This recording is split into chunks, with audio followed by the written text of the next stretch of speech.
I think it's going. Hello, everyone. Welcome to another forecast. It's Dr. Claire Moon, and we're going to be talking about June, well, the first 2 weeks of June, which is today. So I apologize. I am kind of flying by the seat of my pants, like this month and last month. I'm hoping I'm hoping to reel it in. So, usually I try to do these things a few days before it's going to start. So sorry for the late start. Um, Other than that, other announcements. Happy Norwalk. I believe it's over. I didn't pay attention at all this year, which is actually the first time in several years that I have not paid attention to it. Usually I at least attend digitally. I have not been there yet in person. But yeah, I didn't really follow that at all, but hopefully it was super fun and amazing. Usually I think it is. Um, yeah. I don't think anything else. If you're signed up for my newsletter, you know everything. I just sent one out. Sign up for my newsletter if you haven't. That's where you get the discounts. So if you want to book a session with me for a reading or for tutoring, I have a 10% off discount code all the time, and that is Astrology Podcast. Just put that into the redeem coupon button on my booking page. There's some link for it below. But otherwise, if you sign up for the newsletter, I do random monthly, just whatever I decide in the moment discounts. So there's usually other ones that are sometimes better. So there's that. Uh, I kind of, in the name of Venus Cazimi, happy Venus Cazimi. Venus is conjunct the sun within 1 degree. So by Hellenistic standards, it's Venus Cazimi. Let me get the wheel up. We'll talk about it. That's going to be one thing we talk about today. But yeah, there they are. They're both they're both within 1 degree, 16 arc minutes if we're going by more medieval standards. But here we have them. They'll be like this pretty much a handful of days, but we'll get into the specifics in a minute. But in the name of Venus Cazimi, I found kind of a beautiful but totally emo meditation to start us off. So sorry, y'all. This is going to get dry really quickly. But I think it also is going to make sense when we're talking about the superior conjunction of the sun with Venus, which I don't know. I have two minds. I have two minds about that. My last two have been just okay. So, maybe that's where we'll start. Hold up. Let me see if anyone is here, first of all. And I am actually very curious if anyone has any Venus Cazimi stories. I don't think anyone's here. There's a 20-second delay. Oh, FG is here. Hello. Welcome back. Oh, hi, Timothy. Welcome. Um, yeah, if you, I don't know, you kind of have to have been watching for a while. I'm actually going to pull up the last time we had one. I believe it was in Libra. I could be wrong.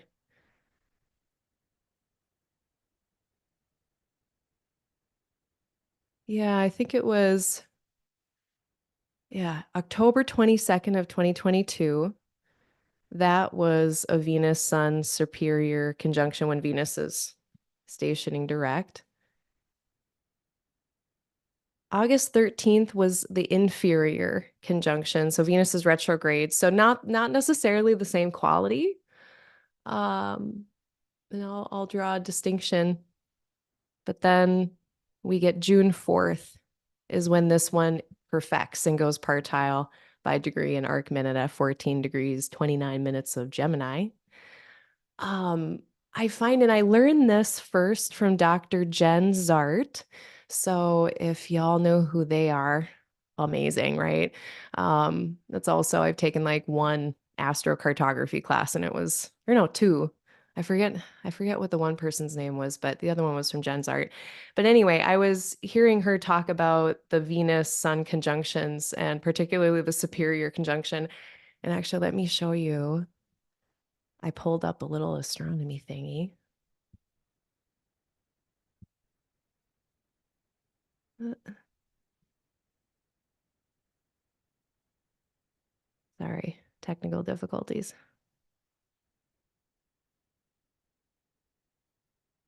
Here we go. So we're here. And right now, Venus is up here, conjoining same place with the sun. Venus is really far away from the Earth. That's the point I'm trying to get to, but I needed to show you with words or with pictures because I couldn't say it with words. Um, Venus is really far away from the Earth. And likewise, symbolically, Jenn Zahrt was talking about how it's not always a walk in the park. I'm paraphrasing, but it's not always a picnic relationally when Venus and the sun are conjunct. But it can also, of course, like any Cazimi, and when a planet is in the heart of the sun, it's also this moment of clarity or understanding, or and almost like what I've noticed it is things come up for me during these where I end up recommitting to my own values in some way, shape, or form. But the problem with that is sometimes when we are roused to recommit to our values, it's because those values have been challenged in some way or not met or something like that. So, Venus, Sun together, Cazimi, most of the time, the themes that I'm bringing up with Cazimis are like, I say the same stuff every time. I say, write down all your thoughts, like write down all your ideas. They might be really cool insights. If anything is like coming through just really clearly or loudly or vividly, like pay attention to it. Like I say that no matter what the planet is, especially like Mercury, though, because they are the messenger. They literally send messages. But, it's like there's clarity. I'm usually talking about the clarity portion of it. I do notice relationally with the superior conjunction to Venus, pretty much, yeah, the last two now, I've been really paying attention and I'm like, wow, yeah, feel very isolating and far away and all sorts of things going down. So I don't know if anyone else, maybe I'm just out here doing a thing. Maybe it's just Venus on my ascendant, like in a day chart, kind of being just okay. But if y'all have been noticing that or want to do homework, maybe that's our homework assignment, is that. Another cute Venus Cazimi thing / Jupiter on my IC right now, my personal IC. Let me actually stop share again. So my Gemini father, Gemini rising, Sun, Mercury, Mars on the ascendant in Gemini. Wow. Okay, that gives you any idea. But he went through way back in the day, he went through a jewelry phase where he made jewelry. And this was like before I was born. So he clearly did not stick with it in practical, or I should say stereotypical Gemini form. He's got, so many projects going on at any given time. He's a carpenter. He built our house. So he's building, building, building. But I just went home, Jupiter on my IC. This is so cute. And maybe this is, and I just got it. So maybe this is also like a Venus Cazimi thing. I don't know. But my dad gave me one of his rings. Look at that. There's like two, I think, that exist that he made that still are here that he probably was giving away to like pretty women or something before he met my mom. But yeah, isn't that great? Does anyone know what this is? It's not turquoise. And I forget. I gotta text him, but he doesn't know how to text back. But yeah, if anyone knows what that stone is, what's that rock? Um, Let me know. It looks like turquoise, but allegedly it's not. I don't know. It might be. Anyway, it's beautiful. And it fits. It fits perfectly. So it was very much like, "Huh, that turned out." So I thought that was super fun. That was my old business too. Any cool Jupiter and Gemini stories? Now we got Jupiter and Gemini. And I mean, a proliferation of pollination. That's what I have been seeing from myself, from other people, just random connections being made. And like I've already gotten like a couple opportunities thrown my way to express myself creatively, to collaborate with people in creative ways. So like I'm seeing like some of the cool stuff, have also been having realizations, understandings. And as I predicted, some of them suck. So yeah, man. It's the usual for me with Jupiter. I feel like half of the time it's just like, thanks for letting me know, buddy. Thanks. That's great. I'm gonna make a drink. Anyway, a lot of the times the realizations are cool. Last thing I have about Jupiter and Gemini that I noticed on my IC, which I should say what that means. That is like a place of home, dwelling, family. It's the same as the fourth house. So parents, home, family, home or origins, like your origin story, land, dirt, what's underneath the land, um, all that ancestry, all that stuff. But Jupiter's on mine, and I just went home to Minnesota for it was the first time in a while. I brought my partner with me. It went great. So I was like very stressed out. And like there's that meme like, wow, I wish the body would stop keeping the score. That would be great. But it didn't. And it definitely still kept the score. And but it went really well. So that was Jupiter on my IC. Like, here's this knowledge about me. And then also, I have never heard my parents, and I don't know if it's just because I brought my partner home or what, because they're always talking anyway. And they're always like, yeah, they're always telling stories. But it was ratcheted up this time. And I heard so many stories I have never heard. I heard all kinds of details to these stories that I had never heard before of stories or that I'd already heard. I heard new details. And like, it was just crazy. It was about like so many things, both funny, light, but also dark and disturbing. It was all over the map. And it was just like at one point, like I had to actually get up out off of the dinner table and be like, this is just too much. This is enough. I've had enough. Like it was like um intellectual overload. Like that's what it felt like. So yeah. That was a whole it's been a whole week with Jupiter in here. When did they? It's been a little longer than a week now, is it? Let's just look. Yeah, exactly a week. So let me see. Does anyone have any cool transit stories? Yes, Ben, the Venus synodic cycle is mind-blowing. I agree. And the way that like I mean a great reference is the astrology podcast episode that Chris just did with Demetra on Inanna and the story of Inanna and all the myth with that. The way that like the myth too just goes along with that astronomy is like so great. And even like just thinking about like Venus descending into the beams of the sun in the evening sky and going through all those colors at sunset, like, and that story going with the story of her descent. Oh my God. I did a burlesque dance about it once. Total side story. We're going on tangents because Jupiter's in Gemini now. I'm going to be like my parents and tell you all my stories now. Um, I did burlesque for like 7 years, 8 years or so. And was it that long? Yeah, we could say that. I mean, I wasn't active for all of those years, but it was quite a while. And I did a piece about Inanna's descent. And I did like I removed 7 pieces of stuff and ended up pretty much naked on stage like you do when you're doing burlesque. Excuse me. And I did that act twice. And both times that I tried to record it on my phone, like you do when you do burlesque in a small city, uh, it didn't work. Like it was weird stuff too. Like one of the videos was just all shaky for no reason. Like it's like you're not supposed to record that moment. I don't know. It was like so weird how both times, and I don't remember what happened the first time. It just got foiled. I think the phone just tipped over or something, but I'm like, huh, no one's supposed to be seeing this. I don't know unless you're there in the moment. But yeah, Venus cycle stuff is just mind blowing. We got a Mercury Cazimi natally. Well, that's good. I wish I had one.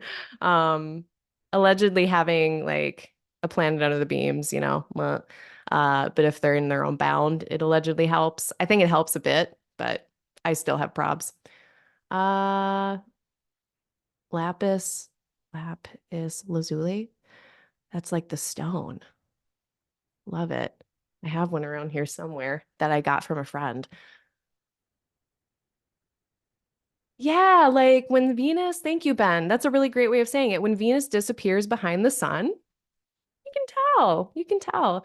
Uh, and at the same time, it does feel like, especially when we think about the sun as like our will and the sun as, I guess, such a core part of ourself, um, to recommit to our own Venus things, if that's an aesthetic, a value, a relational thing, a person in a relationship. Um, yeah, anything like that. I think it's a good time to recommit to the will in that way. Oh yeah, because I asked about the ring.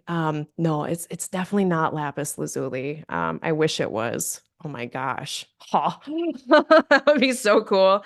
No, I just can't believe it's not turquoise, but oh, is okay. So maybe there's different colors of labradorite. I should look at that. Thank you, Reverend Kai. Hello again.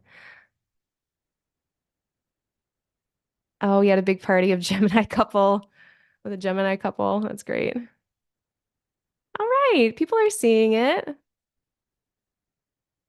All right. Yeah, we're seeing it. It's happening. So, Jupiter's in Gemini. I did two things on this. Sorry, inserting stuff, and then I promise we will finally be off into the sunset and get into the details here. Um, I did a workshop. Now, I have a very nice workshop that I prepared months for, and I have a very nice PowerPoint with a very nice little kind of way of breaking down, like per rising sign, how you can cook up a delineation, like if you've ever done ad libs. It's a little bit like that, but I think it's pretty helpful. Uh, that is for sale. I have a link below. That's for sale for 15 bucks. Um, Now I did before that, I had made what I thought was just going to be a YouTube video before I knew it was going to become a workshop. And then I made the video and I was like, well, it's okay, but it's kind of messy. It's kind of unorganized. And I didn't include everything I wanted to include, and it wasn't quite as detailed. And then I did a bunch of rising sign horoscopes and riffed on stuff for like 2 hours. But it's a different animal and it's cheaper and it is kind of my B squad work. But like I also didn't want it to go to waste because it was like 4 hours of video and I was like, it's stage ready, it's good enough. So I did throw that on YouTube as well, all about Jupiter and Gemini, not all about. But yeah, if you want the A squad material, that's actually for sale. So it was weird. That's not how I intend to do things, but maybe it's like Jupiter and Gemini fashion. Like in my fifth, I tried to create something and then it ended up being two of them and weird. So that happened. And that's why that's like that. I don't mean to be weird, like business wise. Um, okay. I think that's my last little tangent. Let's talk about the dates of interest here. We have on June 3rd, Mercury entering Gemini, joining the party. On June 4th, like we mentioned, we have the partile exact Venus Cazimi. On the 6th of June, a Gemini New Moon, which looks pretty cool. June 7th, we've got approximately, depending on so many things, Jupiter starts to rise in the morning sky. They're going to get 15 degrees away from the sun around June 7th. On June 8th, Mars entering Taurus. On the 14th, Mercury Cazimi. On the 17th, Venus entering Cancer and Mercury entering Cancer. On the 20th, the Sun enters Cancer. And then we get a Capricorn full moon on the 22nd. Around the 28th, approximately, depending, Mercury starts to rise up in the evening sky. And then on the 29th, Saturn stations retrograde. So, uh, and there is a Mars, like just kind of other cliff notes. There's a Mars Pluto square this month. That's kind of interesting. Of course, there's the Venus Cazimi we already talked about for we just dive right into that. Those were really interesting things. Those were my two interesting things for the first part. So, okay. I think we talked already about all the old business. I will say, like, I'm trying to do a better job at like actually paying attention to what I forecast and see like how it actually turns out. I'm watching always, but I'm not like writing it down. And I've started to write things down a little bit more. Um, so here is my little thing from last time, like the last 2 weeks of May. I do feel like the 18th, 19th, 20th, like 18th through the 22nd, like that chunk of days in May was very busy, as I foretold. Like all the stuff that I kind of been waiting to happen, fall into place, get going, really did start to happen around the 18th to 22nd of May. So I will say, and it was, oh, see, and now let's go back there. I thought I was done talking about old stuff, but I'm not.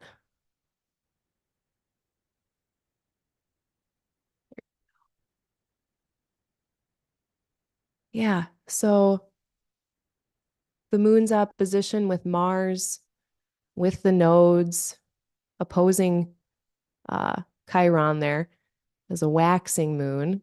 So we had that for 2.5 days.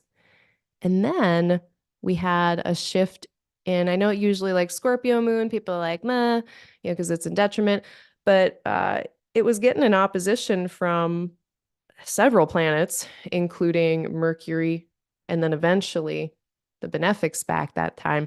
So there was just a lot of connections happening with the moon, with pretty much all of the planets, all within like these 18 to the 22nd. So, and it did end up being really busy. And I know that's really vague. Like, yeah, we could get into the weeds about symbolically what those events were, but I was just kind of thinking that, yeah, when the moon is having all these connections, that's probably when things are going to be happening down here, right? As above, so below, as above. So yeah, I'm going to be trying to share more of that. But yeah, let's get it going. So we already talked about the first thing here. We talked about the Venus Cazimi. We talked about Jupiter being in Gemini. And now Mercury is about to be into Gemini. Uh, all of these planets in Gemini are enjoying a trine with Pluto. So, Pluto, they're intense, powerful, really impactful. Whatever energy they're doing, it's usually making a big difference somehow. And it's sending that energy, which is of the nature of Jupiter, because trines are of the nature of Jupiter, which is stabilizing, full of understanding, knowledge, truth, justice, growth, opportunity, etc. That's the nature of these planets' relationship with Pluto right now. So impactful words when Mercury gets in here, but just in general, because it's Gemini, impactful ideas, um, powerful, with Venus here in a Mercury ruled place that just gets so creative, like the fixed star Spica of the nature of Venus and Mercury. And when that star is with things, it just makes for like very creative and aesthetically like talented types of people. So maybe we're doing like creative works or relational stuff that's really important or meaningful at this time. So I don't think Pluto always has to be a bad thing, but it can be kind of intense. So there is that, maybe. Oh, that's what it is. Okay, I figured it out. So I was just saying how like my parents are telling me a billion stories, like way more than normal. Yes, Jupiter on my IC in Gemini. Yes, getting a little bit amped up, a little extra juice from Pluto. So it's just a little extra. Let's just add a little extra. Um, mm, that's fun. So then we've got Mercury. They're gonna be leaving this, they're getting out of this square with Pluto, which is nice, and moving into that more. That's what again, if you follow me, I say a very similar thing about Pluto usually when I talk about it, that hard aspects to Pluto, like a square opposition, harder to deal with the Pluto stuff. If it is power dynamics or, power imbalance, then it's causing problems and it's difficult to deal with usually, uh, at least at times. When it's in a trine or a sextile, then if it is the worst of Pluto, we're able, I think, to leverage it, survive, make it through, work with it, even maybe turn lemons into lemonade. So I always love to see a planet like Mercury here moving out of that sign-based square energy into the sign-based trine energy. But Mars, on the other hand, they are dealing with this square increasingly as the month progresses. So we'll talk about that eventually, but June 8th and June 9th, that's when things might be shifty there. We're going to be going from a sign-based sextile that maybe has been keeping the lid on this growing by degree Mars-Pluto square. But then once Mars does get into a sign-based square, then it's going to be a square-flavored square. That is like squarey. So, it's kind of like, I would say mid-June. So just kind of a leaned back, wide view of the month. Looking super fun, creative, just like all of the generative mental potentials of all the Gemini stuff is really fun, right? All the conversational stuff that could happen is fun. At the same time, once we get to mid-June, pick your battles. If you're feeling very verbose, check the audience. You always got to check the audience. What kind of audience are you working with here? And do you want to engage? So be careful about the battles you pick here, mid-June. And then I don't think, I don't have anything to say about the end of June at this point, right? Because I haven't looked that far yet. All right. So we did our dates of interest, talked about the Venus Cazimi. I like that Jupiter is overseeing it, both the Sun, Jupiter, Venus, and then very soon Mercury is going to be able to put words as well to whatever is going on even more. On the first here, Moon is with Rahu in Aries. That's going on. So we've got our feeling planet, our body planet, with an increasing influence with so just action, activity, busyness. It feels busy. Maybe activated, could be a little activating in, productive ways, but also ways that we have to kind of wrangle. I generally treat the North Node with caution. So again, pick your battles today and tomorrow. It's too late. It's too late today. Sorry. Thank God Mars is past Chiron. Goodbye. I'm very excited to see that. So yeah, if the last week, all other things aside, if there has been any conflict, I would have thought that Mars Chiron could be a potential time of conflict, whether they were small kerfuffles or large. I think mine has been coming out. I've been watching a lot of Frontline the last week, and it's been about like all of the wounds of war. And I think that was reflecting for me, that Mars Chiron stuff in a lot of ways. Um, it's interesting how like even though when the thing was made, like the piece of art or the movie or whatever, it'll still come to you like during the transit that fits it. Like that's kind of spooks me out a little bit. Uh, I digress.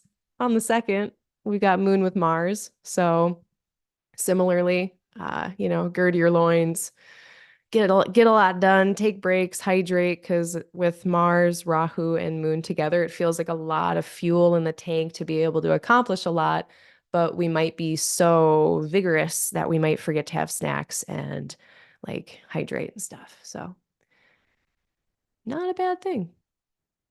So yeah, the first and second feel busy. And then like more in the global Eastern time zones, those busy Aries days, Moon and Aries days are going to be more the 2nd and the 3rd of June for you.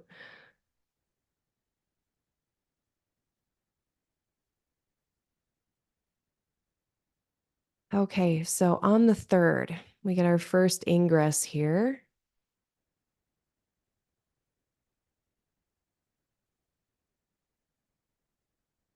And we got a party.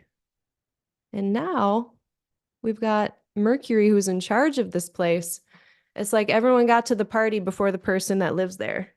We could even make a fun story that maybe they're throwing like a surprise birthday party for Mercury in Mercury's own house. It's like, hey, that would be fun. But this is just so wherever you have Gemini right now. I mean, we're going to talk about the Saturn square because that's pretty much what my whole workshop was about.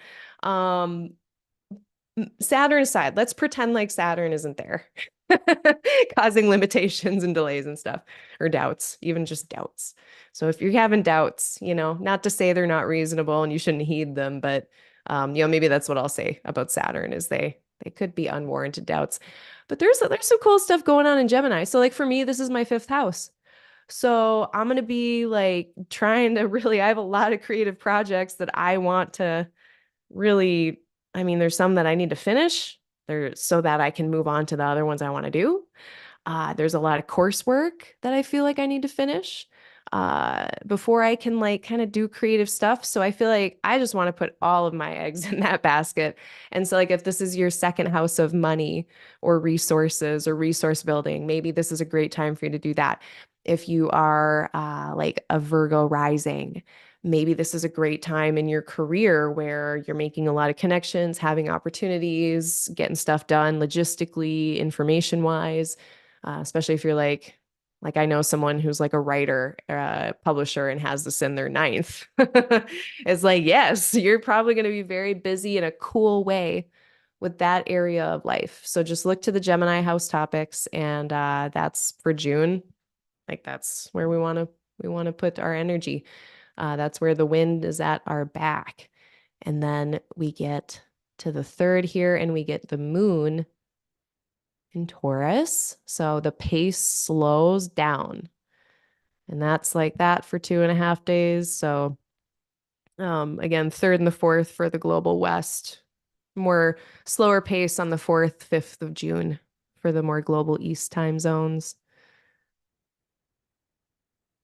Here's where we get some details. So I guess I did write this down. Mercury enters Gemini at 2:36 in the morning Central Time.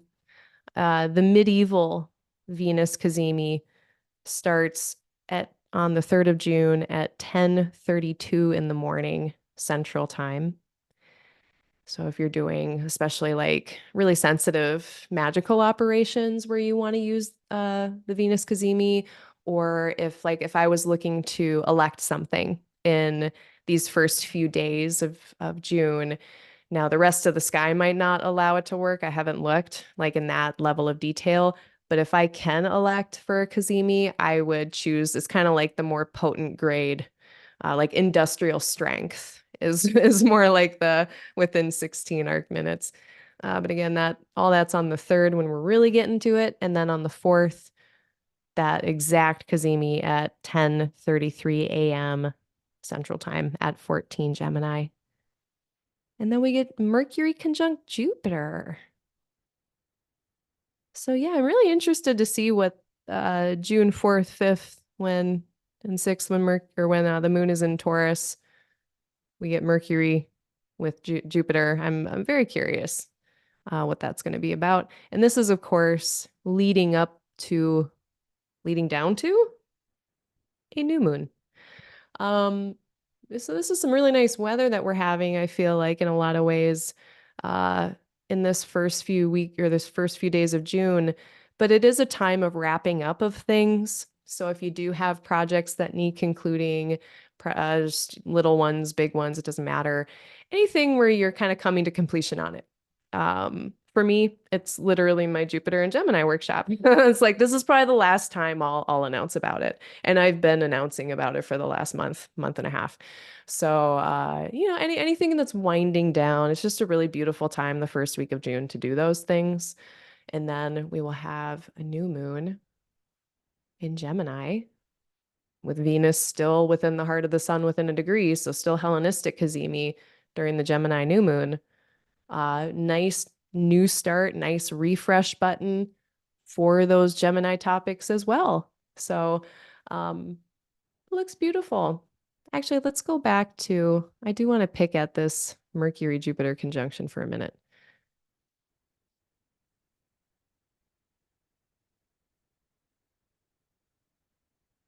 So that the Mercury Jupiter conjunction, it looks like that's on June 4th at exactly 5:23 in the morning Central Time. And I mean, anytime we get Mercury and Jupiter together, it's kind of like the buying, selling, mercantile, that whole thing, businessy stuff. Yeah, that feels like pretty prime. A waning moon, usually not what we go for some types of transactions, but it could be good for other ones. If you're trying to sell something, get rid of something, that would make sense.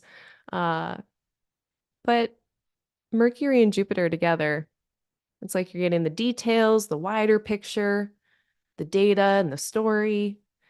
So it's just very cognitively rich, cognitively, intellectually, just feels very fertile. And then if we get up our complicated wheel, we can see that This is happening in Jupiter's decan. This is happening in Mercury's bound. And that's, so I mean, Mercury's got quite a few dignity space points. Jupiter's doing pretty darn well. Well, they also like being in an air sign. So I know that, they're far away from their home and they're in a really different place. And there might be an incongruency for Jupiter in terms of resourcing tools, difficulty with resourcing, but they like being in air and they're in their own decan. So Jupiter's actually not doing too bad here. And I think that our ability to just do a lot of cool tinkering, figuring out, planning, um, any cognitive weightlifting that you need to do, want to do. I can imagine I started Duolingo and I can imagine myself on this day, instead of doing like one or two lessons, I might do like five. I might like binge Duolingo for a while. Like I can imagine doing that on this day, binging podcasts.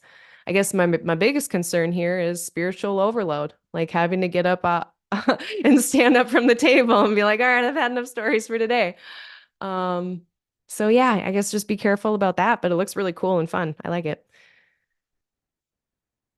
I guess we do kind of have, okay, so Jupiter trying to bring together things and unify and affirm and coalesce and make it all make sense. And like that is just so nice when the person in charge of all of that is Mercury really strong and like able to fact check it and able to like have all the kind of it feels like when you're making a stool and there's a reason why it has like three or four legs or supports.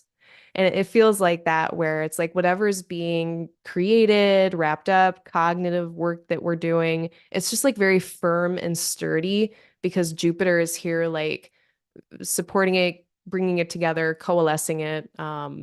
Yeah. And it's like even on like a four-legged stool, also, it is not just four legs. There's those support bars between the legs. Like that's what Jupiter, I feel like, is doing here. So I don't know. I mean, I guess if you got cool stuff to do the first week of June, do that. That's a good time. Okay. Let's talk about this new moon a little bit more specifically. But before we do, chat check.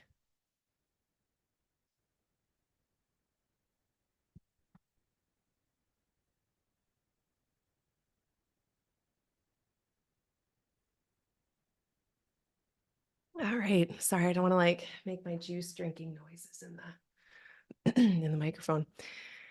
Fran, all right. Feeling the Jupiter in your fifth house? Nice. I dig it. Mars return in Taurus. All right. And just like a sun, a solar return, the sun's birthday, the Mars return, Mars birthday, recommitting to Mars things, recommitting to what motivates you, what actions you want to take, especially in that area. What you've learned about Mars stuff over the last 2 years, like assertion or action or how you place effort and if it's skillful placement of effort, like thinking about what you learned over the last 2 years, that's usually a pretty satisfying thing. Oh, and last thing, sometimes it depends, but in the Mars cycle, I see like the culminations and the kind of like a new moon and a full moon with the Mars cycle in terms of like efforts. So, like, is there any effort that you've been doing over the last 2 years that has really come to some kind of important milestone? Neat. Thanks, y'all. Yeah, Mars and Taurus in the fourth, lots of energy for gardening. Also going to be doing that. That is a perfect use of that energy, right? Swords to plowshares.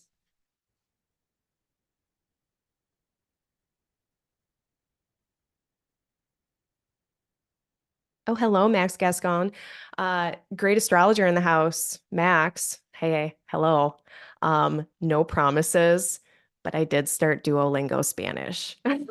So check back in 5 years and maybe I will have finally learned enough Spanish to have a conversation. I did learn Hugo. I learned the word for juice. What more does Claire Moon need? than to learn the word for juice. So yeah, it's going really well. So that's going to be my Jupiter and Gemini thing.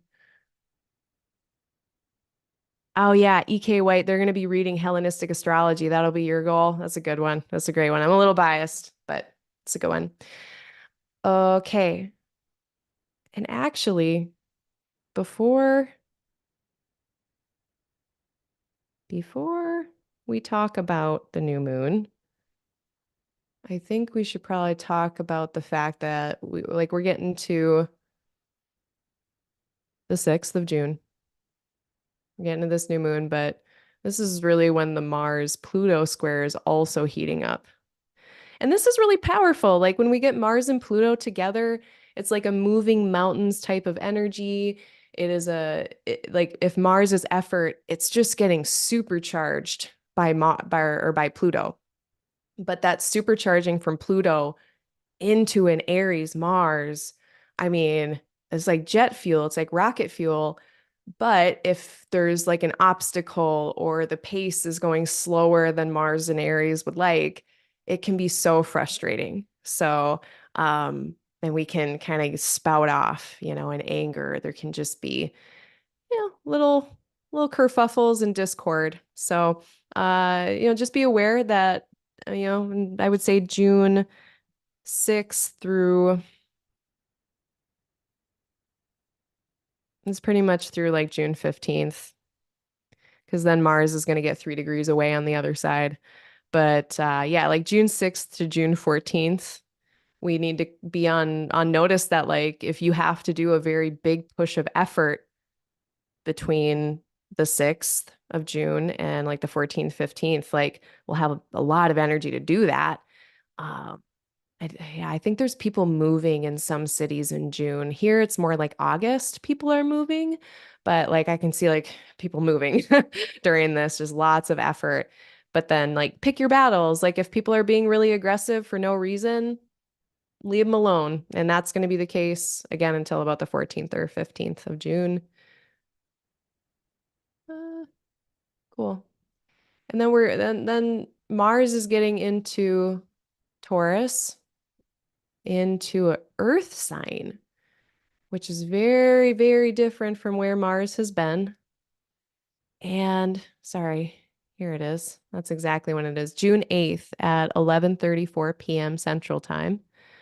Uh, so maybe more on June 9th for most of the world. Mars is going to enter into Taurus, and it slows down Mars's pace. That's not a problem unless it's frustrating for some reason. Uh, this is more of an internal, nocturnal, quote unquote, feminine sign. And so more internalizing, more responsive instead of reactive, which neither of those is good or bad. They have different uses in different scenarios. Sometimes we need that really fast Aries that doesn't question itself. Sometimes we need that. Sometimes we need Taurus, who is more careful and deliberate and thoughtful before it does things because it's not much of a risk taker. It is trying to maintain and cultivate stuff to stay like a garden, right? So Mars, and now that effort becomes, instead of a burst of effort, it's more plodding, regular, consistent, etc. So Mars at this slower pace being asked to be more consistent, and it knows how to do that. Mars actually does that in Scorpio. Scorpio can be really consistent, very steady, kind of slow. So some of that isn't totally foreign, but again, it's kind of like it's just the shifty part of it. It's like going from fire into this. It's like, walking in outside and it being, cooler than it was inside or vice versa. It's a change, it's a shift. And so we're going to be having that on the 8th and 9th of June. But we want to make sure with that more slow, responsive, thoughtful nature and that more internalizing nature that we don't squash down feelings, squash down anger, that we don't forget to stand up for ourselves and assert ourselves. So those things, those more externalizing things of Mars, that can sometimes get a little harder here. So make sure we're not squashing down feelings. for 6 weeks until Mars leaves here. When is that going to be? That is going to be July 20th. So June 8th to July 20th, Mars will be in Taurus. And I guess again, like we get to June 14th, 15th, and at that point, Mars has passed Pluto, and it'll be that kind of intensity of that week will wane. But also that ability to power through stuff will also chill out. Okay, and Gemini New Moon. 16 degrees, 17 minutes of Gemini in the second decan. And one of my favorite decan walkthroughs of imagery from Austin Coppock, one of my favorite ones is Gemini. And I think it really speaks to what our experience is going to be. So, again, just citing his 36 decans workshop from a few years ago now. Still waiting for that second edition. I know it's coming. It's coming. Maybe it'll come after this. I don't know. But he talks about, just the potentiality and all of the disparate things that are in the first decan, and that just ever proliferation of multiple different various things that, again, don't necessarily make sense together. And then in the middle, Austin Coppock really talks about like this both and-ness. And one of the images that he gives is like a grizzled war veteran, like gleefully bouncing a child on their knee or something. And like, how can you be this and that? And so, we might be asked with this new moon to embrace duality, to embrace the both and, to embrace the fact that we can't always have everything kind of end up neatly into piles or whatever in our lives. And there is going to be some unreconcilable things maybe that are just, yep, that's here and that's also here and it's all here. And there's nothing, there's no fixing to do. Like I think in Virgo, we want to kind of fix it and organize it or do something with it or, make it make sense a little bit more. And Jupiter is going to be wanting to do that too. And maybe Venus too. But this new moon is really happening in a place of both and, not either or, not picking or choosing necessarily. And the picking and choosing, that comes in the last decan of Gemini. That's when the hard choices are made. So new moon happening here, refresh button, restart button on the Gemini house topics of our chart. And we've got beautiful benefics just stabilizing, making things in the conditions suitable for growth. Very nice. Now, we also have an overcoming square from Saturn. So this is where we get, I need like one of those little like finger pad things that make the sounds. I need sound samples like a DJ. And I need the one, like the Price is Right, like when someone loses, like beep, beep, beep, beep, meow, like that. That's what I feel like when I see, it's like we were playing Plinko. It was going so well. But no, alas. It's not the end of the world, but it's kind of like all of this growth, all of this proliferation, maybe new beginnings, but under the auspices of some level of limitation or responsibility or seriousness or something serious in the air here. Maybe something somber going on.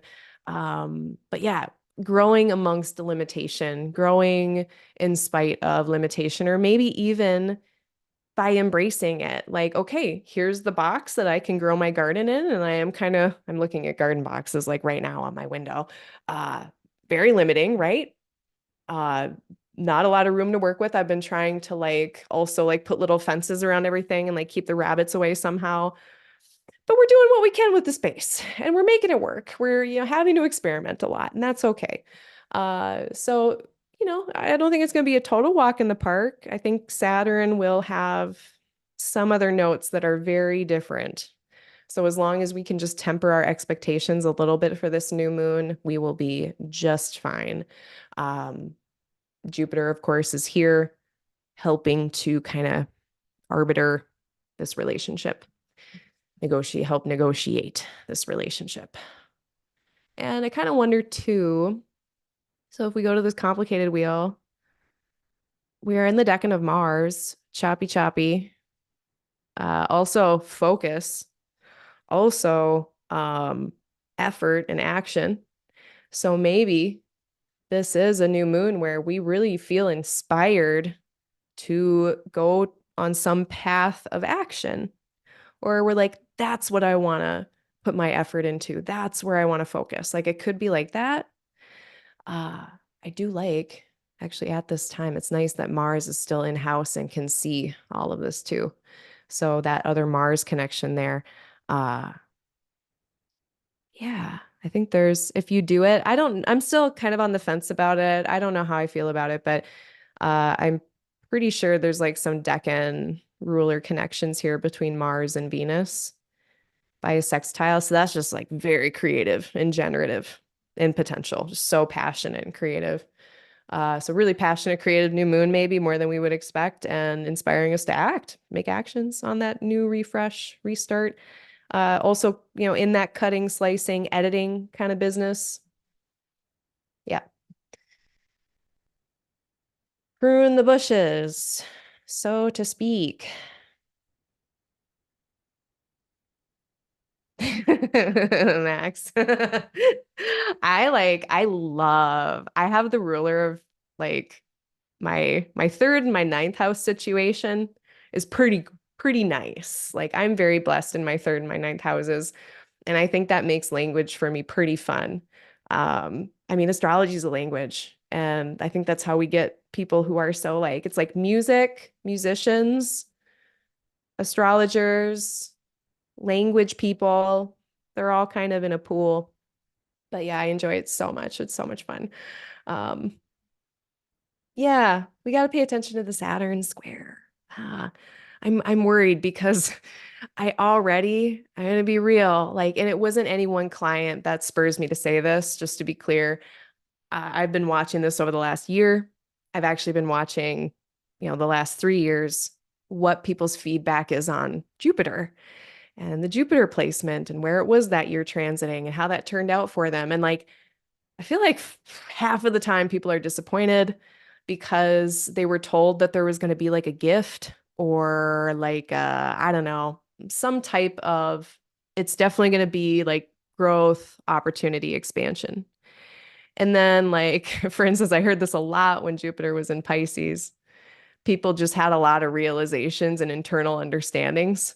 And it was like, oh, cool. I know that now. That's great. Like, it's not always great. Like, it doesn't always feel good. Jupiter reconciles things. If we're reconciling something, usually that means there was a problem to reconcile. That's usually not fun. Last time I checked, reconciling problems is not fun. I don't know. Maybe you're different. Maybe Esther Perel thinks what reconciling real relationship problems is fun. Um, anyway, I digress. I didn't hear much problems about Jupiter and Aries. I didn't hear anyone complaining about that. Um, Hearing it again with Jupiter in a nocturnal sign. So maybe it's Jupiter in the nocturnal ones. I don't know. But I do think that sometimes Jupiter is not always a lottery ticket. And I am going to die on that hill. And you'll all be sick of hearing it by the end of this year. Okay. Anyway, new moon, Mars flavored, very actiony, more than maybe I would have thought otherwise. Not just cognitive. Um, I guess this could also theoretically be like mental restlessness, I guess.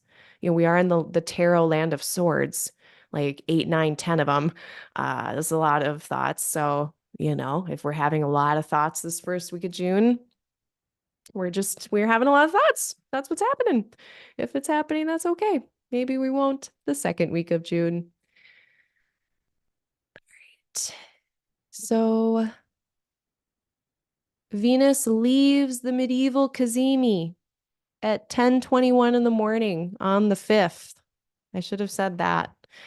Medieval Cazimi starts Venus Cazimi on the 3rd at 10:32 a.m. and ends on the 5th at 10:21 a.m. That's your window. And then we get the Gemini New Moon, Hellenistic Venus Cazimi. And then the moon applies to a sextile with Mars right after that. So I always like to look at that last and next aspect that the moon makes. So it looks like their last conversation was with Mercury here. And then they're going to, of course, meet Venus. But then after that, so I guess it's Venus, which is nice. But then it is a conversation with Mars, which is very invigorating. That's kind of nice. Oh no, I'm so wrong. Nope, just kidding. I'm gonna just like pretend like I didn't say any of that. We're just talking about it too. The overcoming square with Saturn at 18. So we meet Venus. Okay, cool, or whatever's going on with that. It might not be cool. I don't know.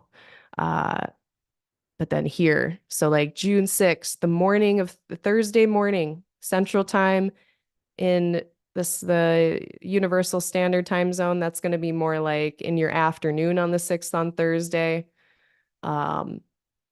Globally, more Eastern time zones. This is like, you might be asleep for this, but this is my monthly don't ask for stuff time. So do the new moon, don't do your requests, don't like do anything, that needs a positive response because we're running into a square with Saturn. So it's more of that somber, serious, have your somber talks, have your serious talks, have your come to Jesus talks, do whatever you need to do. But this isn't the time to like, I don't know, like I wouldn't release a workshop under these conditions and expect like a warm response. And the moon doesn't have enough brightness anyway to really be seeding a lot of stuff in an electional sense, at least in my opinion. I like the moon sliver to have a little bit of brightness in it. But yeah, that's the 6th of June. We're on notice. It's a new moon, but also just chill. Overcoming square from Saturn. Then we have the invigorating sextile with Mars. Then we get a sextile with Mars.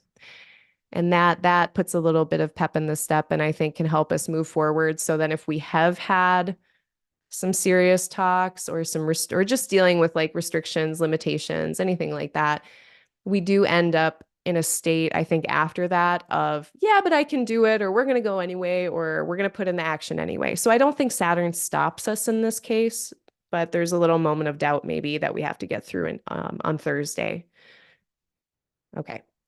And then we get Jupiter starting to rise in the morning sky. So at this point, the sun is moving far away from Jupiter enough that they're 15 degrees apart. We got the sun at 17, Jupiter at 2.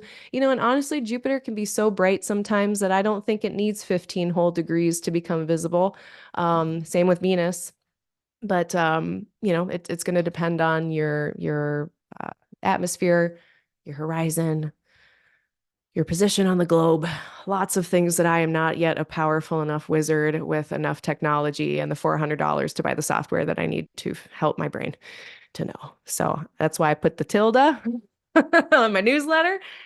About sort of approximately on the 7th, Jupiter is making their phasis. So what does that mean then? Jupiter gets loud on the 7th, around the 7th and the 8th. Jupiter and Jupiter ruled stuff. So the Pisces house topics, the Sagittarius house topics, and let's just throw Jupiter in for good, or we'll throw in Jupiter's place for good measure. Now, whatever Jupiter is doing, it might become especially over the following days, as Jupiter just becomes more and more visible for sure everywhere on the globe. Jupiter ruled things more visible, more apparent. We can actually tell kind of what that looks like. So, for instance, this is kind of an embarrassing example, but actually I'm having an epiphany right now. I think I'm seeing a pattern. I didn't really want to look at my bank account the last few weeks here. I have a feeling maybe when Jupiter is out of the beams, I'll be looking at my bank account more. Maybe I'll be like less scared to look in there. And it'll just be more visible. And I probably will actually, because I have to pay taxes. So my second house stuff, my Pisces stuff is going to be louder. So look at the house topics for you, like for this 8th house person, maybe it's like a collaboration and like who's doing what becomes very clear, or an end of life matter, perhaps. Maybe something about that becomes more visible, apparent, or clear. Complex financial matters may now, after the 7th of June, become more visible, apparent, or clear. So, yeah, also Sag and all of those house topics. So, Jupiter has their faces, Phasis. Then we get Moon moving into their monthly overcoming square with Mars. So, like on the 7th, 8th, and a little bit of the 9th, maybe. Definitely. So, 7th, 8th, 9th, we got the Moon moving into a square with Mars. I feel like I've already put like a blanket statement about this or something. Oh, yeah, it was because of this. Okay, we got this TSquare. So, I had mentioned like June 6th through June 14th, 15th, we need to be a little on notice about this Mars Pluto square, right? Great energy, so vigorous, very cool that way. Um, Able to assert ourselves really strongly or put in an effort that's really powerful. But also, like, it could be a power struggle, just a battle that you don't want to get into, or just really intense, difficult feelings sometimes with Mars. We got to be paying attention to that. Again, like the 6th, the bouts to the 14th. But let's dial it in even more specifically. I'm going to say June 9th, June 8th. Let's say June 8th, June 9th, June 10th. That is the most peaky of all of that energy because Moon is going to come in and ping it and make a TSquare. And so this is going to be across Leo, Aquarius, and Taurus. So the fixed sign people out there, especially if you got a lot of fixed sign planets, fixed sign angles on the 8th, 9th, 10th of June.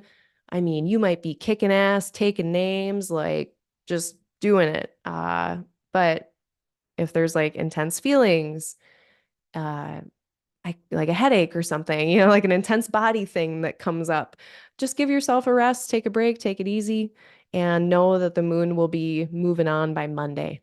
So Tuesday. So now this will probably be more 9th, 10th, and 11th of June, the further globally east you go. Um, Pick your battles day, maybe a mind your own business day, potentially. I guess if you're out there too, I always got to think about like, lately, like all the activism going on and all the protesters. This could be not to like, doomsay when there could be strife, but this is the day to like on the 9th of June, the 10th of June. This is where you be really careful. Just be very careful. Okay. Then we have a Leo moon for a few days. Oh yeah, I wrote on the 8th and 9th, protect your peace if you need to. As of the 8th as well, Venus leaves their Hellenistic Cazimi at 3:07 in the morning. So that's on the 8th. Now Venus is not going to be protected under the beams of the sun. Let's see if she's in her stuff. Nope. She's going to be out of her bound by then. So yeah, Venus is no longer protected after the 8th as well.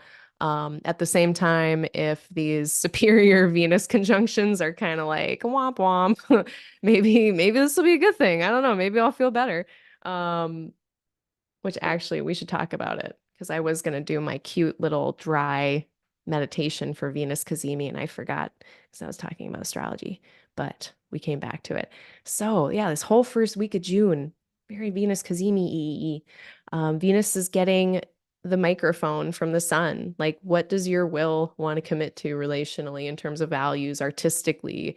Yeah, anything like that. But we're getting it from the Roshi Joan, Halifax, card deck. All right, air horns. Um, and there's all the 5 elements, and we're looking at air because the sun is in an air sign. And I didn't mean for it to be depressing, but the whole, which is perfect for my purposes, actually, personally, but the air signs are all about being with dying, being with dying. And so all of them are pretty heavy, but I mean, it's only because we don't talk about it enough here in the West. Excuse me, I'm going to cough for a second. Okay, but I want to read this. So it says opening to grief and love, which feels appropriate with Venus being so far away from the Earth right now, hidden behind the beams of the sun completely.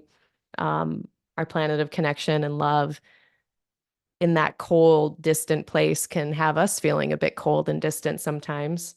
And it can open us up to grief in its own way. So I guess if we're going there anyway, we might as well open to grief and love. So it starts with some instruction and then some mantra stuff. So it says, being with your breath, let your body relax. Notice the gap at the end of your next exhalation.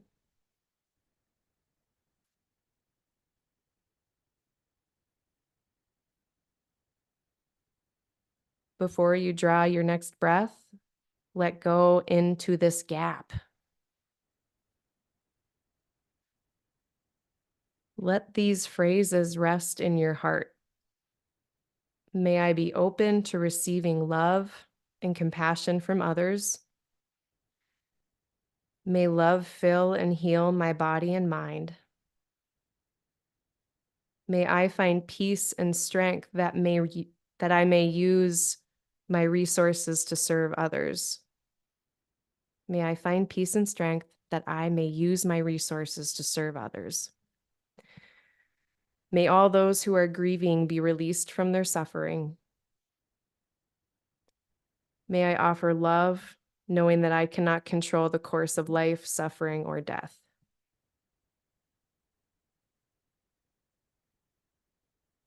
Venus Cazimi.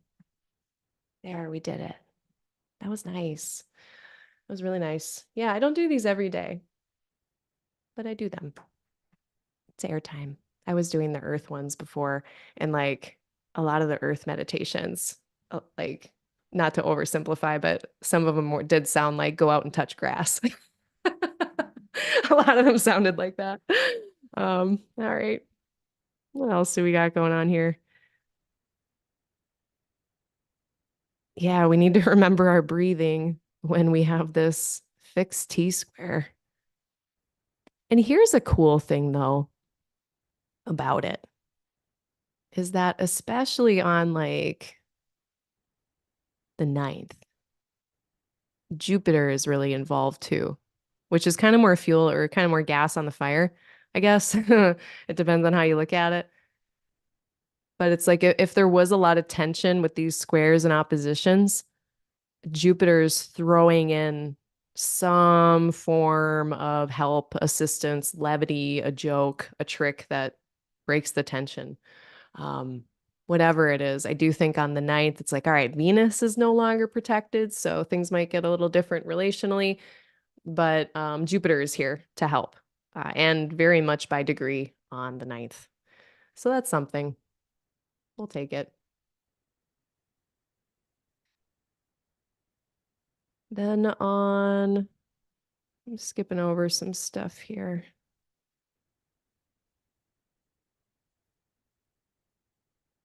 I'll give you some timey times here. On the 9th, the moon enters Leo at 3:28 p.m. Eastern, 2:28 p.m. Central Time, 3:28 p.m. Eastern Time on the 9th. That's when the moon enters into Leo, and that's exactly when this intensity really heats up. So then let's say on the 9th, what day of the week is that? That's a Sunday. So, if you're not having to do anything on Sunday, if you can make your own schedule on Sunday, I would choose to get anything delicate done in the morning, in the early part of the day. This heating up starts British Standard Time, 8:28 p.m. on the 10th. 12:58 a.m. in India and 5:28 a.m. in AEST, Australia. So that's like do stuff before those times I just gave. Those are the times when your carriage turns back into a pumpkin and you got to go home. That's how I'm gonna treat that. Do what you will. But yeah, Jupiter is there to help. So I think that's good. On the 10th, it does feel a little lighter after the moon gets done with some of that. Then it's going to enter into a sextile with like Venus. So um, kind of thinking that the further we get into the 10th, things will lighten up if the 8th and 9th were weird. And then the moon is going to enter Virgo. Um, So here's my second kind of don't request stuff on the 12th. Moon applies to an opposition with Saturn. This is a really good like problem solving energy though. Like moon opposite Saturn, I've been noticing like it is a good time to check in with long-standing projects, long-standing challenges. What are the processes that we're doing to address these challenges or limitations? What are the regular Virgoan details that need kind of a check-in or something like that. So like the 12th, again, not when I'm going to request stuff. If I have like a financial aid application, I'm not handing it in on this day because Saturn is no. At the same time, it's great for dealing with serious stuff, problem solving, looking at processes for long-standing challenges, relating to them. And then on the 13th, we get a Mercury Cazimi beginning. And did I do? I did. All right, here's the nerdy details for Mercury Cazimi. On the 14th at 6. So it starts at 4:00, sorry, on the 13th, Hellenistic Cazimi at 4:04 p.m. Central Time. So on the 13th, 4:04 p.m., Hellenistic one starts. On the 14th at 6:25 in the morning, approximately Central Time, 6:25, 6:27, the medieval Cazimi begins. And then at 4:27 p.m., it ends. So on the same day, and it lasts about 12 hours-ish. So it's about 6:30 in the morning Central Time to 4:30 in the afternoon Central Time. That's the medieval Cazimi. So if you're using that Mercury Sun conjunction for magical operations, you're going to want to do that on the 14th because you get the industrial grade one. I mean, this is very artsy, craftsy, creative. We've got Venus in tow. So Jupiter is here with all of their, again, stabilizing, kind of understanding type of influence, goodwill, all of that. But similar to the Venus Cazimi, clarity, understanding, a time to recommit to what we want to be doing with Mercury or Mercury's themes. How do we want to recommit to communication, travel, commerce, buying and selling? Maybe I'm like, maybe I should diversify the places I'm getting groceries from or something so that I don't have to give all of my money to this giant place that I don't like, but I need to shop at because I'm poor. And then I can spend more local, like it could be, a recommitment of how we want to do commerce. But any kind of recommitment too, of course, just with the Gemini house topics. So clarity on the 13th, 14th, into the 15th. Write down all your ideas. If you have insights, if you have clarity, pay attention to those moments so they don't get, lost in the mix. It can be a very insightful day. Moon is going to be opposite Neptune, and that imparts, with all of this like mercurial clarity and insight in Gemini, which can be like very just able to communicate an idea so thoroughly and well. And then the moon in another mercurial sign, like this just feels very, very powerful in the communication department or the cognitive planning, logistics, any of your Mercury ruled stuff. Like it's working very well in this moment, especially on the 14th. And we're getting this opposition from Neptune, which then makes it feel like very mystical and magical at the same time, like very rational and logical or orderly or whatever with Jupiter and Mercury and stuff. But then with Neptune, it's like also very spiritual or transcendent or um, something extra artistic or creative about it. But I think if we're having a lot of like, I mean, it could be spiritual flavored insight. It could also be, I mean, say, well, kombucha girl meme. It's like, oh, might be actually good with Saturn here, bringing us down to reality. But yeah, like if you wanted to go on any kind of like brain adventures with plant medicines or whatever, like might actually bring back some good nuggets on this one. I don't know. Not giving any kind of medical advice, of course.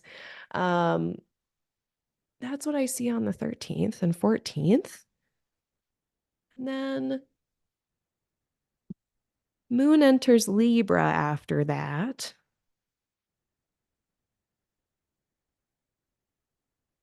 And that feels just like, I mean, we're no longer in aspect with either malefic at that point on the 14th, 15th, 16th. We're getting a trine from both benefics. So, like 14th, 15th, 16th look just in general much lighter, much less serious. Yeah, just more chill in a lot of different ways and flirty and fun and creative and loose. So, I like that as a way to kind of end out these 2 weeks. Um, yeah, I don't think I see anything else I need to say. Uh, Moon, Venus, Mercury, Venus, Neptune. Hold up. I'm going to amend something. Okay, it's spiritual, it's cool, it's artistic, it's magically insightful. Wow. On the 13th and 14th, Mercury Cazimi. Everything's like important, like the moon, the sun, it's all Mercury ruled. And then we get Neptune. Very interesting. However, we also have, and also we have Venus square Neptune, which can be even more awesome, creative, spiritual sauce and now extra, about beauty or some kind of aesthetic, or maybe it's relational and very spiritually relational. Like cool. Oh, that's great. But this is also a recipe for deception and for wild expectations that leave one disappointed. So whatever happens, it's kind of like whatever happens in Vegas stays in Vegas. Like, don't hold on to whatever happens on the 13th and the 14th, maybe. If it is a fleeting, cool day with like insights, like, or it's like just a really fun, luxurious, cool day or whatever, let it go. Like, don't try to hold on to it because sometimes Neptune can be that kind of not lasting quality. It's not a lasting quality, and it can be a deceptive quality. And because it's in the overcoming position with Saturn, also the Lord of deception and lies, sometimes is deception, it can make me a little nervous. So it's totally context dependent. If you find yourself around people you don't trust, that's a thing. If you find yourself being asked to make agreements around like the 13th, 14th, yeah, like 13th, 14th, 15th, 16th, like this mid-June kind of space. This is where it's really important that we have explicit agreements, explicit rules of operation. You'll get in trouble with Neptune if there's implicit or not spelled out types of things in agreements where it could just be misunderstanding. If things are vague, then people can manipulate that sometimes. Um, and also there can just be confusion. And there's nothing nefarious about it. People are just confused or there are expectations. And again, like if those aren't communicated explicitly and everyone's not aware of them, which is a whole thing, it's hard to be aware of all your expectations. Uh, on these days we need to be though. So that's my caveat. It's pretty cool weather, but Neptune is here, so let's be aware of that. So I'm glad I said that because that is really coming into the next 2 weeks. That kind of carries us into this next 2 weeks. And then I think that's where I'm going to close it off. However, just to note on the 17th, so not long after this, we're going to start to get our planets doing their little march into Cancer. And that'll be more of the flavor and the vibe for the next forecast, will be about these planets there. So, looks like a busy, active, frenetic, fun 2 weeks of June where there are some peppered things about like Saturn coming in and giving restrictions or delays or saying no. We have some intensity with that Mars Pluto square that we know can be like this cool burst of energy in these 2 weeks of June, but can also have us being impatient, frustrated. Um, pick your battles like first week of June, you know. I think that's about it. I think those are the main things.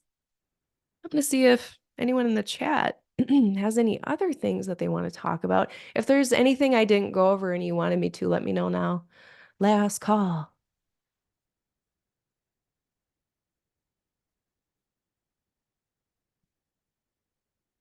Natal Mercury at 1 Aquarius. Yeah, okay. I mean, everything is so context dependent, and I don't know like what I believe about like sympathetic magic, but it does seem to me that if we have something in our life to kind of reflect back whatever the sky is saying, I don't know, it's like it gives that energy like a channel to move through, or something. But yeah, I'm enjoying it just in, this trine of creative planets with Pluto. It's so fun. All right. Yeah, I'm doing two forecasts just because like it was just too much for me and I think everyone like and that follows me. We seems to be working a little better with our smaller chunks. And I mean that's because my big chunks are like 4 hours. And these smaller chunks, I mean, I made it through in record time. Usually I'm here for a good 2 hours. But I did kind of skip over some things. So let me, yeah, I mean, I'm sure I missed something important, but that's okay. Um, hmm, yeah, I don't think I really have any other announcements. Let me just double check that. Yeah, look at the links below. Like if you're still listening.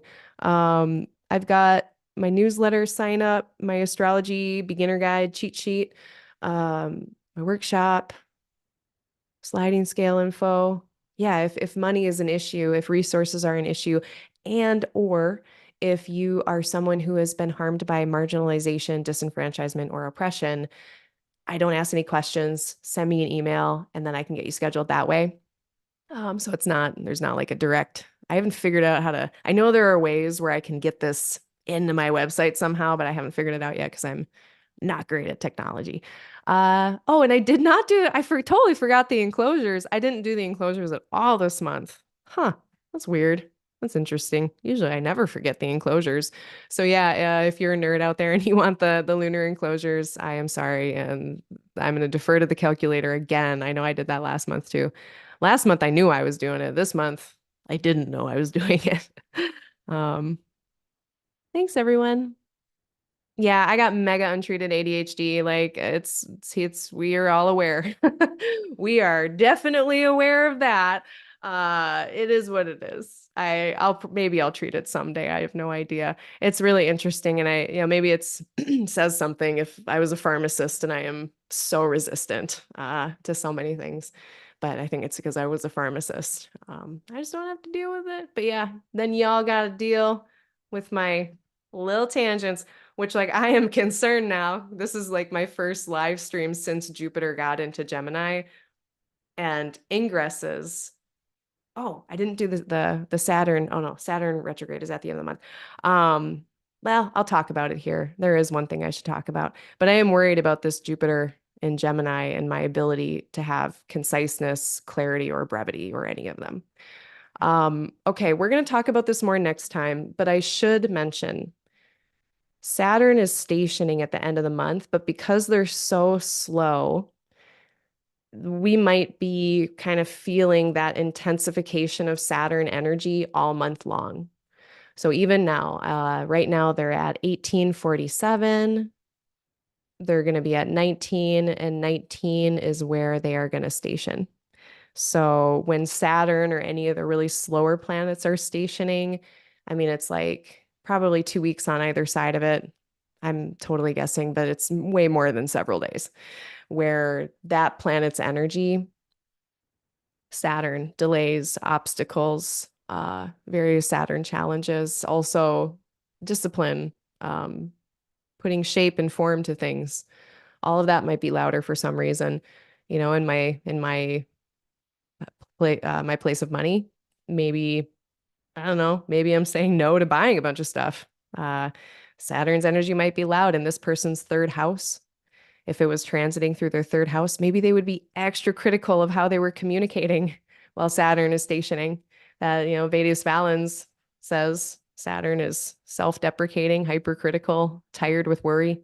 So maybe that is, we are all being maybe hypercritical. So maybe in the month of June, um, not that we can't have standards or be critical. We got to do that. That's necessary. The word necessary is very Saturn. But if we feel that voice of criticism getting too harsh, too sharp, too rigid, then we know that's, oh, Saturn is stationing. And then we have our label for what's happening. And we know that that'll get better then in July. Once Saturn starts moving again and getting some speed, that should theoretically then wane a little bit. Yeah, they station again. They're going to be retrograde for like 4 months. And then November 15th, they will station once again, and they're going to go back to 12 degrees. So look at your points and planets in your chart. See what you got going on in Pisces or in like the mutable signs of Sagittarius, Virgo, Gemini. And unfortunately, if you've got anything between 19 and 12 degrees, Saturn is going to revisit those points. It's already gone over it. It's going to revisit it. So just be extra kind to yourself again in June and then again in November. Standards are cool. Set when they're too loud, it can be kind of a drag. So yeah, I should talk about that now because I think that's just going to be increasing over the next 2 weeks. And then by the time we meet again, it'll be really, Saturn's going to be very slow and very about to not move at all.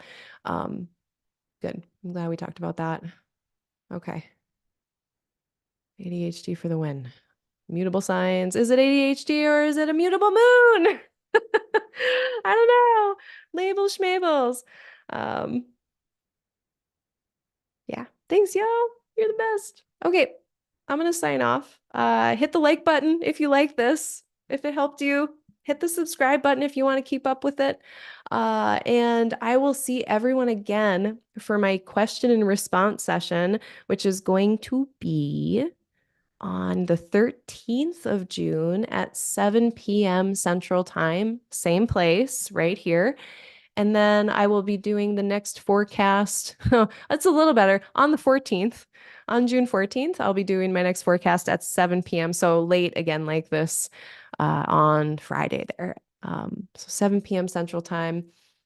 And then too, if you are in Chris Brennan's Hellenistic Astrology course, if you've already signed up for that, me and Melissa Markle are still doing the reading group for his book. And we're going by it once a month. We get together, do a chapter, sometimes less if it's a big chapter. And right now we are getting into chapter 7. We're just going to start talking about the planets. So we're kind of done with the history portion for now. But if you're, again, in Chris Brennan's course for Hellenistic Astrology, and for whatever reason it's missed you that we're doing this reading group, we are doing the reading group. So that you can email me. Email me at aligninglighastro@gmail.com and I'll get you hooked up with it. But otherwise, it's all on the Thinkific course thing. All right. I think that's it. That's it. Everyone have a great couple weeks. I hope your June opens up really fabulously. I hope your Venus Cazimis and your Mercury Cazimis are so insightful. And it's a great time to recommit to all of the Venus Mercury thingies. So let us all focus on that. And then hopefully we all enjoy this beautiful Gemini new moon that's coming. All right. I'll see you in a week, in a few days.